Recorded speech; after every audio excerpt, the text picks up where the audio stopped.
सावन का पवित्र महीना शुरू हो चुका था। चारों ओर हर हर महादेव हर हर और बम बम महादेव। भोले की जयकारे गूंज रहे थे। हर कोई भगवान शिव की भक्ति में डूबा हुआ था।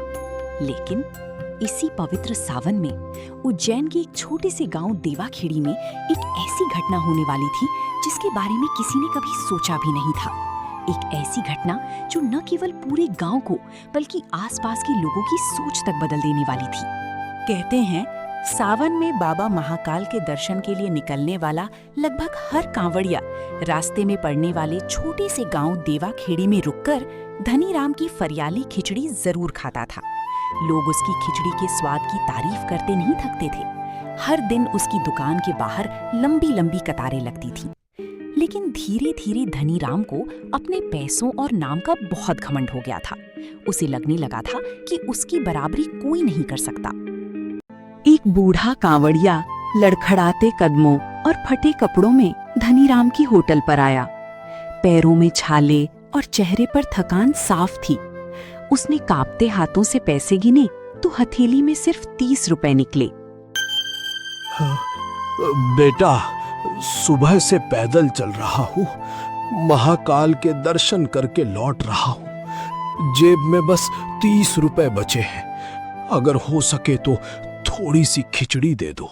क्या कहा? बस 30 रुपए? अरे बाबा, ये धनीराम का रेस्टोरेंट है, कोई मुफ्त का भंडारा नहीं। 100 रुपए की प्लेट है, पैसे हैं तो खाओ वरना आगे बढ़ो। बेटा, थोड़ी सी ही दे दो, भोले बाबा तुम्हारा भला करेंगे। बाबा, मुझे मत सिखाओ कि कौन भला करेगा। गार्ड, इसे अभी के अभी बाहर निकालो। सावन में भक्त की सेवा महादेव की सेवा है, पर उस दिन धनीराम ने भूखे कांवड़िए की मजबूरी और आत्मसम्मान का अपमान कर दिया।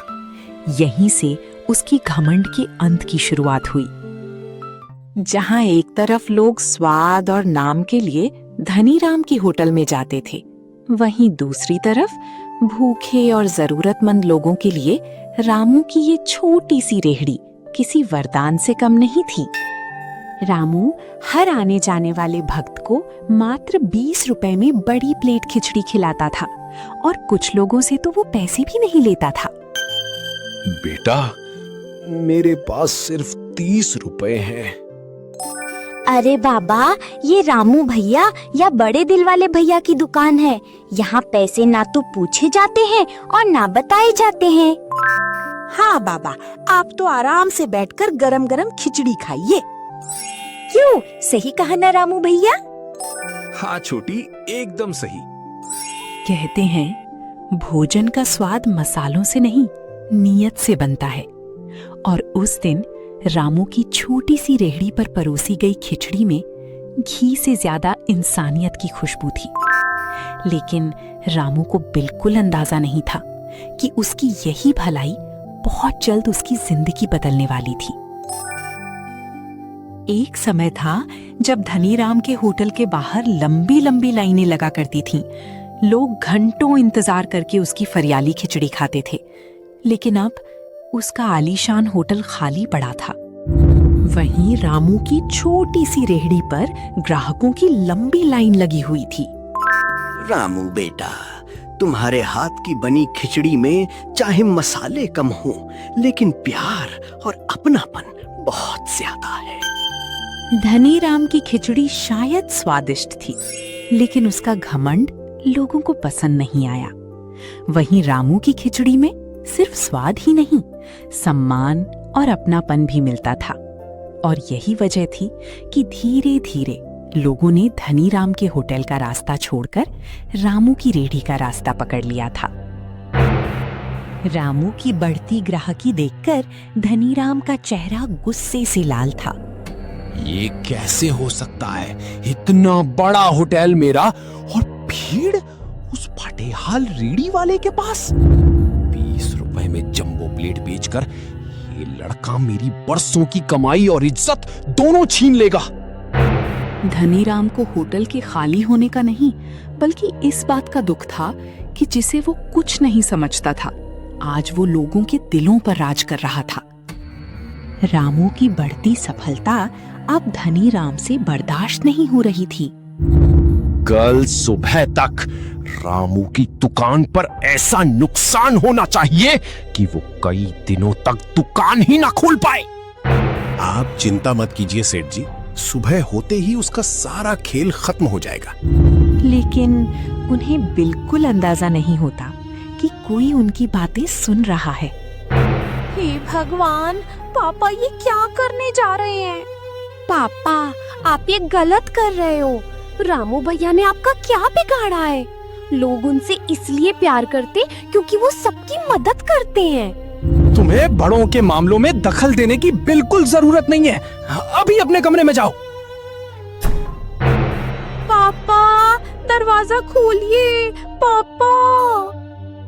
उधर नकाबपोश आदमी चुपके से रामू की रेहड़ी के पास पहुंच जाता है। वो एक बाल्टी पानी रामू के सारे सामान और बोरों पर उड़ेल देता है। अब देखते हैं कल कैसे बेचता है खिचड़ी। उधर कमरे में बंद पिंकी हार नहीं मानती है। वो जैसे तैसे दरवाजे की कुंडी खोलकर बाहर निकलती है। छोटू, भोला, जल्दी चलो। मेरे पापा ने रामू भैया की दुकान को नुकसान पहुंचाने के लिए आदमी भेजा है। क्या? अगर ये सच है तो हमें अभी जाकर रामू भैया को बताना होगा। यहाँ तो सब ठीक है।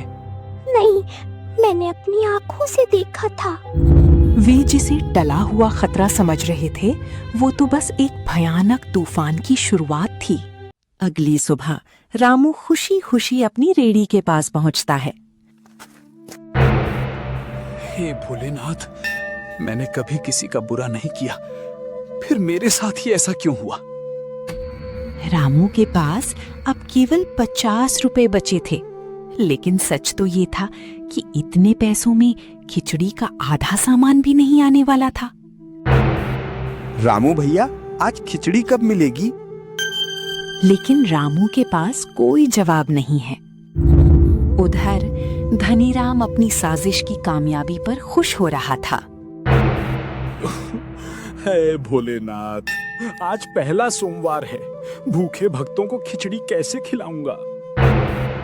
बेटा, 2 दिन से कुछ नहीं खाया, क्या थोड़ी खिचड़ी मिल सकती है? बाबा, वो रामू बाबा को मना करने ही वाला था, तभी अचानक उसे याद आता है कि रसोई में थोड़े साबूदाने रखे हैं। बाबा, आप बस 5 मिनट रुकिए, मैं अभी आपके लिए कुछ बनाकर लाता हूँ। मुश्किल वक्त में भी रामू ने अपना फर्ज नहीं छोड़ा। वो घर के आखिरी राशन से बाबा के लिए प्यार से खिचड़ी बना के लाता है। बेटा, तेरी खिचड़ी में स्वाद के साथ भक्ति भी है। फिलहाल मेरे पास देने को पैसे नहीं है, पर ये पीतल का कटोरा है। नहीं बाबा, मैं आपकी सेवा का कोई मूल्य नहीं ले सकता। ये कीमत नहीं, आशीर्वाद है। जब भी भूखे को सच्चे मन से भोजन कराओगे, ये कटोरा तुम्हें निराश नहीं करेगा। धन्यवाद बाबा, भोलेनाथ आपकी यात्रा सफल करे।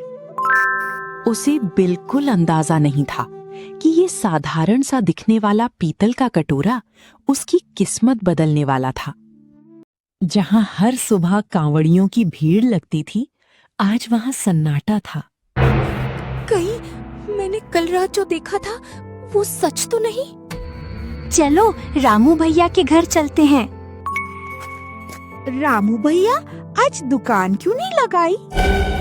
रामू बच्चों को रात में सारा सामान खराब होने की बात बताता है। मुझे पूरा यकीन है ये सब धनीराम अंकल ने करवाया है। हाँ, उन्हें आपकी दुकान बिल्कुल पसंद नहीं थी। और मैंने भी कल रात उन्हें किसी से कुछ अजीब बात करते हुए सुना था। ये मेरे पिक्चर के पैसे हैं, आप रख लीजिए। आप हार नहीं मान सकते भैया। ये मैंने अपनी बचत से निकाले हैं। और ये मेरे पैसे। बच्चों का प्यार और भरोसा देखकर रामू की आंखें भर आईं। उसे पहली बार लगा कि वो अकेला नहीं है। रामू फिर से सड़क किनारे अपनी छोटी सी दुकान सजाने लगा। इस बार उसके पास था थोड़ा सा साबूदाना, थोड़ी सी मूंगफली और बच्चों की मदद से जुटाया हुआ थोड़ा सा राशन। ये कैसे हो सकता है? इसकी दुकान फिर से कैसे लग गई? तभी धनीराम की नजर पिंकी पर पड़ती है। पिंकी, तुरंत घर जाओ, अभी के अभी। लेकिन पापा। मैंने कहा ना, घर जाओ। धनीराम समझ रहा था कि उसने रामू को हमेशा के लिए खत्म कर दिया है, लेकिन भोलेनाथ की लीला अभी शुरू हुई थी। कुछ ही मिनटों में रामू की दुकान पर लंबी लाइन लग जाती है। रामू तेजी से खिचड़ी परोसने लगता है, लेकिन रामू की खुशी तब चिंता में बदल गई जब बर्तन में बची थोड़ी सी खिचड़ी तेजी से खत्म होने लगी और लाइन बढ़ती गई। हे भोलेनाथ, अब क्या करूं? तभी उसे बूढ़े बाबा की बात याद आती है। बाबा की बात याद आते ही रामू दौड़कर घर गया और वो रहस्यमयी पीतल का कटोरा उठा लाया। ये कैसे हो गया? जितनी खिचड़ी रामू निकालता, कटोरा उतनी ही तेजी से भर जाता, मानो स्वयं भोलेनाथ ने अन्न का भंडार खोल दिया हो। वाह, ऐसी स्वादिष्ट खिचड़ी तो कहीं नहीं मिली। नहीं, ये नहीं हो सकता। इसका सारा सामान तो मैंने खराब करवा दिया था, फिर ये इतने सारे लोगों को कैसे खिला रहा है? तभी धनीराम की नजर उस चमकते हुए पीतल के कटोरे पर पड़ती है और उसे सारी बात समझ आ जाती है। अगर वो कटोरा मेरे हाथ लग गया तो कभी किसी चीज की कमी नहीं होगी। धनीराम चुपके से आधी रात को रामू के ठेले के पास पहुंचता है। बस यही है मेरी सारी परेशानी का इलाज। रुक जाइए। तुम लोग यहाँ क्या कर रहे हो? पापा, आप फिर गलत काम करने आए हैं? चुप रहो, ये कटोरा मुझे चाहिए। क्यों? ताकि आप इससे भी गरीबों को खाना बेचकर पैसे कमा सकें? धनीराम कुछ पल के लिए चुप हो जाता है। तभी रामू भी वहां पहुंच जाता है। सेठ जी, अगर आपको ये कटोरा चाहिए तो ले जाइए। क्या? लेकिन एक बात याद रखिए, इस कटोरे में चमत्कार धातु का नहीं, हर भूखे की दुआ का है। लालच में अंधे धनीराम ने बात अनसुनी कर दी और कटोरा लेकर अपने होटल भाग गया। धनीराम कटोरा लेकर अपने होटल जाता है, लेकिन जैसे ही वो कटोरे में खिचड़ी डालता है, खिचड़ी गायब हो जाती है। कटोरा बिल्कुल खाली रह जाता है। ये क्या? जिस कटोरे को वो पैसों का खजाना समझ रहा था, वो एक साधारण पीतल का बर्तन बनकर रह गया था। तब धनीराम को समझ आया, चमत्कार कटोरी में नहीं, रामू की नेक नीयत में था। रात भर आजमाने के बाद भी कटोरे में कुछ नहीं निकला। घमंड में डूबे धनीराम की आंखें आखिरकार खुल चुकी थीं। मैंने कितनी बड़ी गलती कर दी। रामू, मुझे माफ कर दो। मैंने ही तुम्हारा सामान खराब किया था और कल रात कटोरा भी चुराने आया था। धनीराम के इस तरह माफी मांगने से सब हैरान थे। धनीराम को समझ आ गया था कि बड़ी ताकत पैसा नहीं बल्कि नीयत होती है। सेठ जी, गलती इंसान से ही होती है। अगर आपने अपनी गलती मान ली है तो मैं भी आपको दिल से माफ करता हूँ। मुझे पता था पापा, आप एक दिन सच्चाई को जरूर समझेंगे। उस दिन के बाद धनीराम भी अब गरीबों और कांवड़ियों को मुफ्त भोजन कराने लगा। रामू की रेहड़ी अब एक बड़ी दुकान बन गई, पर उसने कभी उस कटोरे का इस्तेमाल अपने स्वार्थ के लिए नहीं किया। वो आज भी पहले हर भूखे को भोजन कराता और बाद में खुद खाता था। कहते हैं, भगवान को पाने के लिए बड़े मंदिरों की नहीं भूखे को दिए एक निवाले की जरूरत होती है। असली चमत्कार कटोरे में नहीं, इंसानियत में है। दोस्तों, सावन का पावन महीना केवल उपवास रखने और जल अर्पित करने का नाम नहीं है। सावन तो प्रतीक है सद्भावना, करुणा और निस्वार्थ सेवा भाव का। उस दिन पूरे गांव ने देखा कि इंसान का घमंड चाहे कितना भी ऊंचा क्यों ना हो, वह भगवान के न्याय और इंसानियत के आगे हमेशा झुक ही जाता है। रामू के पास ना बड़ा रेस्टोरेंट था, न चमचमाती गाड़ियां, लेकिन उसके पास था सच्चा दिल। और जब दिल साफ हो तो महादेव स्वयं आशीर्वाद बनकर हर मुश्किल आसान कर देते हैं। तो दोस्तों, अगर इस कहानी ने आपके दिल को छुआ हो तो वीडियो लाइक करें और अपने सामर्थ्य के अनुसार किसी जरूरतमंद की मदद जरूर करें। अगर आपने कभी किसी अनजान भूखे व्यक्ति की मदद की है तो अपनी राय और अनुभव कमेंट्स में जरूर बताएं। और ऐसी ही प्रेरणादायक कहानियों के लिए जुड़े रहें हमारे चैनल से और सब्सक्राइब करना ना भूलें। हर हर महादेव।